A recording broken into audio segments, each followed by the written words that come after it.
Hey guys, welcome back to our episode of Nari. Today we have with us Ananya Rajpoot on a series of inspiring figures. Ananya Rajpoot is someone who lives and breathes luxury. She's an international marketing and brand consultant. She's worked with some of the biggest names like Gucci, Hugo Boss, Calvin Klein, to name a few, and she champions leadership and women empowerment. Also a TEDx speaker. Thank you so much for joining us today, Ananya.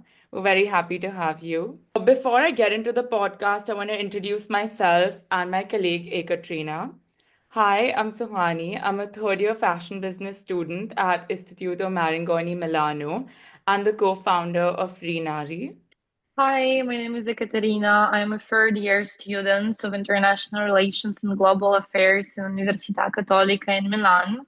And thank you, Ananya, so much that you're with us today. We're really happy for this. Thank you. Thank you for having me. I'm going to get into the first question, Ananya. I remember that I discovered you through your TED talk. And I want to ask you, like, where did your journey start? Where did it all begin for you? Could you tell us about it? Of course. But before I jump into the answer, I would just like to congratulate you, young ladies, on having started Renari. It's a lovely and amazing project. On the lines of things, on the lines of everything that's very close to me personally and professionally. So, congratulations and all the very best. I look forward to seeing this grow manifold and reaching multiple people. As far as where it all started for me is concerned, I could give you multiple answers, but I think what our audience would love to hear and the themes that we're discovering, it's very important for me to share a project that I did. This was about 10 years ago.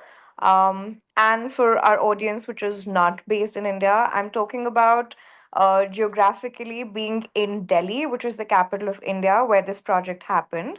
Um, it was genuinely just a discovery of the plight of women in rural areas, low economic poverty areas, where I happened to be for something. I think it was for a project back in the day.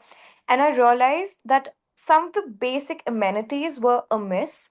And what really, really struck a chord with me was when I saw women not having access to proper menstrual hygiene. It really tugged at my heart knowing that there are certain women who go through this every month without proper access to menstrual hygiene products, something which is safe for them to use. To just to give you a little bit of idea, there were women using old cloth, newspapers, ashes, leaves, whatever they could to, and to just to give you an idea of how much they suffer by doing this is almost 5 days every month goes in this, which leads to multiple diseases and multiple other things apart from discomfort, which is I think just the first basic. What I did was when I realized that some of these menstrual hygiene products out there in the market are very expensive for them to use. In a lot of places you cannot really dispose them off, so there were several challenges that were in front of us, and I worked with a team to develop a project, to develop a product which was essentially tested fabrics which could soak monthly bleeding, etc., while still being safe and tested in labs. Each and every testing for the product was done by me. These could easily be washed and concealed in areas, and they did not have to be disposed of. And the best part about this all was that if we as a team gave them these products every month or on a cyclic basis, they could also make these products at their homes. And what this did was it created a beautiful cycle where it made these women independent, gave them access to menstrual hygiene products. And the ones who were really, really, keen on doing something more, they started selling these also. So it was a very self sustaining cycle that, got created. And I connected with a lot of local NGOs in the northern part of India, where these whatever was being produced was then taken on a larger scale to other places. So this entire self-sustaining cycle for these women is, I think, which was a bigger achievement than just giving them access to menstrual hygiene products on a monthly basis, which is clean, safe, and of course very, very affordable.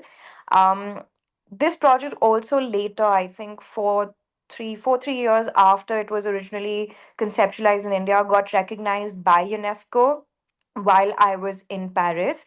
And what would be lovely to note here, or maybe very unfortunate to note, was when I explained this to my colleagues who were from different parts of the world, some from Europe, somebody from US, a lot of women resonated with this one theme, which is very, very disturbing: lack of basic amenities for women. So you might feel that this only happens in a certain country or in a certain part of the world, but what surprised me to the core was that this is happening almost everywhere.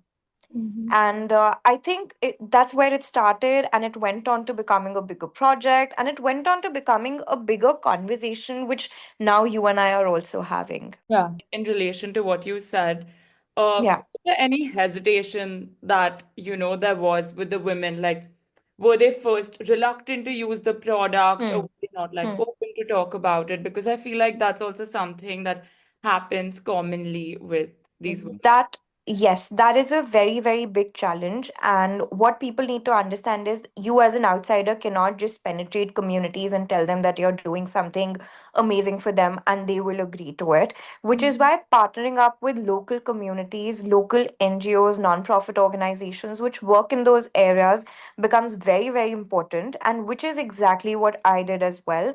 I partnered up with NGOs. I explained what it was to them.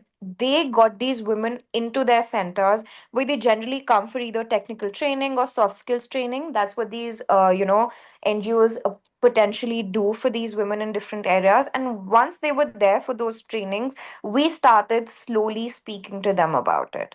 That's where I got to know why they were not using certain things. And affordability became a very, very big point. More than safety, more than health, more than anything, they just wanted something which was affordable. So making a reusable product which was safe, healthy, was very important. To also then make a product which, once reused or washed, it had to be a product which did not require extensive cleaning. It had to be a self cleaning fabric. It had to be an antibacterial, antifungal fabric. So a lot of research went behind all of these things while keeping a certain threshold of price point in mind. No, I think the whole point about partnering with local NGOs is great because even when Yes. Yeah. we were doing our research and when we were trying to come up with, okay, how would this work? You can't Hmm. tell them what to do. They're like, you are like no one to just come and tell me, okay, right? Yeah. Exactly, and that's something that all of us need to be, very accepting about, because you Mhm. cannot just penetrate somebody's mindset, which they feel has been right for over a period of time. You need to first be able to speak to them. You need to first be able to Yeah. connect with them. You need to understand what their major pain point is, because for you and I to sit across the table, the main thing for me was health.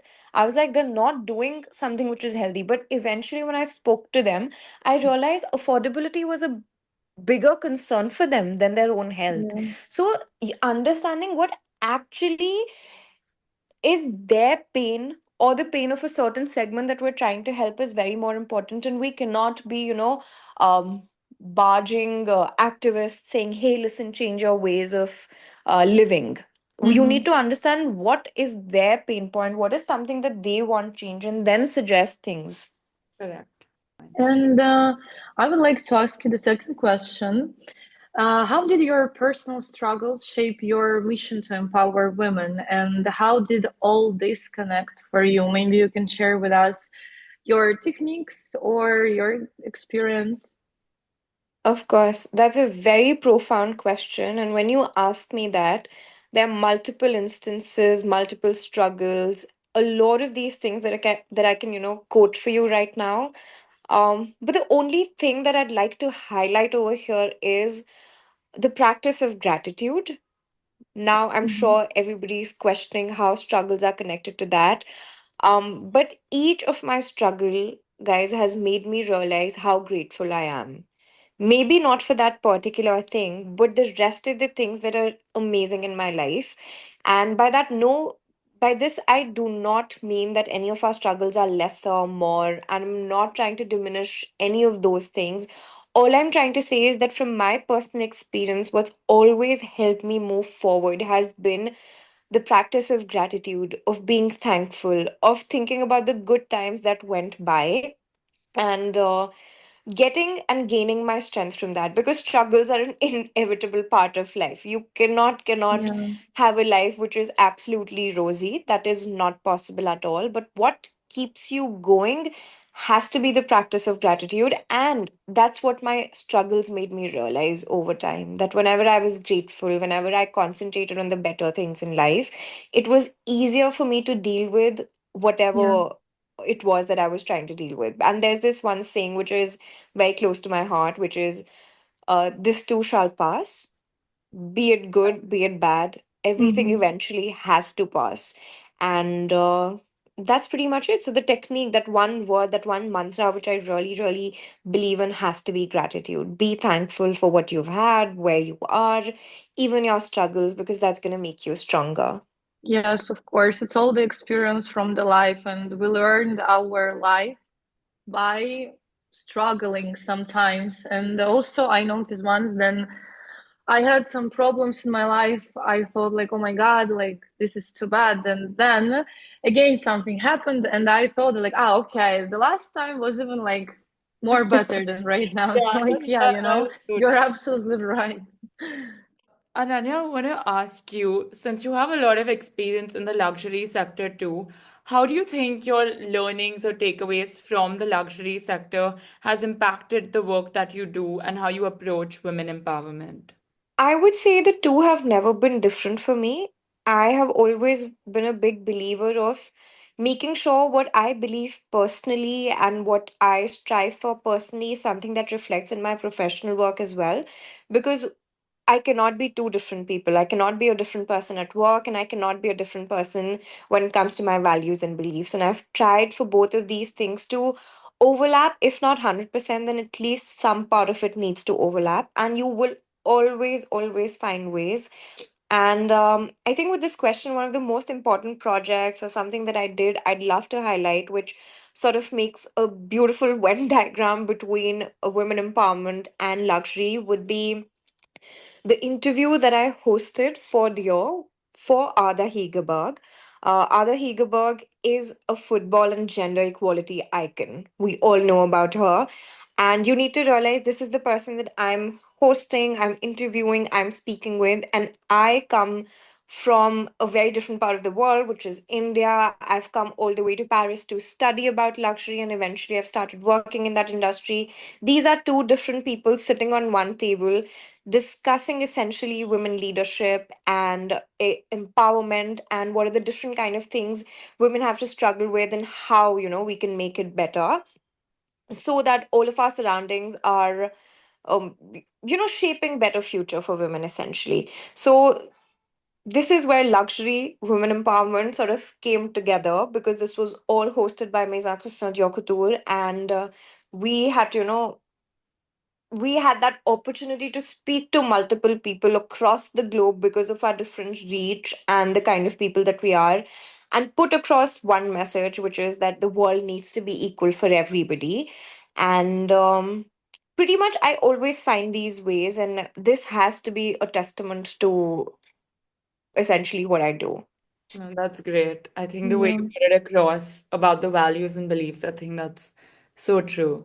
And maybe are there any success stories or moments that stand out to you? Maybe where you felt your work made a tangible difference in someone's life. I could imagine probably you will answer about your project to help women with health and the period. Some stories as Of well. like a particular woman, Definitely. maybe where you were like, Yeah, this yeah, or is even people perfect. with whom you like, Sure. inspire. Even your TED Talks speech in the podcast. Thank you. I think there are so many stories that are coming to my mind, but something which sort of changed and pivoted what I do has to be shared over here. This is a story about the lockdown. I was in Mm-hmm. Paris, and this is where the lockdown happened. COVID hit, and we all know about how none of us knew what was going on, but we were stuck in that Yeah. particular situation. I had a neighbor at that point in time in Paris, and she also was from India. Um, I could see her struggling a lot mentally, and I asked her once that, listen, I know we're all in the situation, but what is it that's troubling you so much more than the others? And she answered Mm-hmm. that she'd come all the way to study in Paris to get a particular job, to get a particular project, so that she could help her parents back home. Mm-hmm. And without revealing too much about her struggles, I just realized that financially she was not in the condition to have live to sort of survive in that environment. And I realized like a lot of people um have this in their minds that they want to work for a particular company, that they want to work or study in a particular college without really thinking about uh, their financial planning, Yeah. without really knowing what their strengths and weaknesses are when it comes to their profile. And it was at this very moment that I conceptualized what I do currently as well, which was called ARC.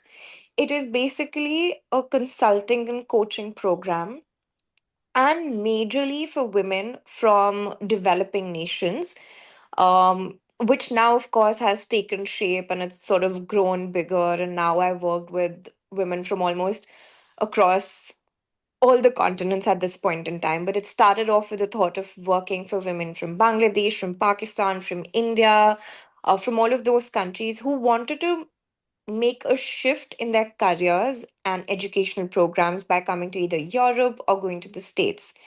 And arc from there, from personally coaching each and every women who sort of came through the program, to actually getting them really good jobs, really good colleges, has been a very, very, very enriching journey for me as well. And this particular girl who sparked arc for me ended up working for a luxury maison in Paris, and she has stayed back till date, in fact. And I'm still in touch Mm-hmm. with her, and I Oh, think it's come like a full circle for me. But this is what happened, and each of those sessions was surrounded around figuring out what the strength of that person Yeah. was, what the weakness of that yeah. person was, where would they fit the best. And sometimes, just those sessions, those conversations, those hard questions, answering them gives you so many answers which even you don't know about yourself. Yeah. And so I think, yes, this project is very close to my heart. I still do it. I'm in fact working with somebody from Ukraine at the moment, which Wow. is lovely. And I'm working for somebody who's in the States right now. So yes, ARC started. This is how it started, and it's taken the shape of what it's become today. That that That's amazing, Joe. that sounds great, I think. That's really amazing that you're like helping these people out, like to achieve their dreams. Thank you. And I know we kind of spoke about this, but like again, going back to your TED talk, Mhm. where Of you spoke course. a lot about self-confidence and being your own cheerleader. So, and we all go through a lot of internal barriers, and especially more for women that come from these communities. So, what is one message or tip or something that you would want to tell them to help them overcome these barriers and be like more self-confident? Because even when we were like speaking to women, it's not that they lack skills, but it's sometimes just the fact that they lack the confidence to showcase this. Yeah. Something that you would like to highlight on that. I think it happens with all of us. In fact, once you've posed this question, it's made me ask myself, am I the most confident self that I can be right now? Am I that person right now? And I think you and I, everybody out there faces these days where their confidence dips for different reasons. And for some people, it's more superficial. For some people, it's more internal. For some people, it's emotional, mental. And a lot of it also depends on your surroundings, where you are, the kind of people that you're speaking with.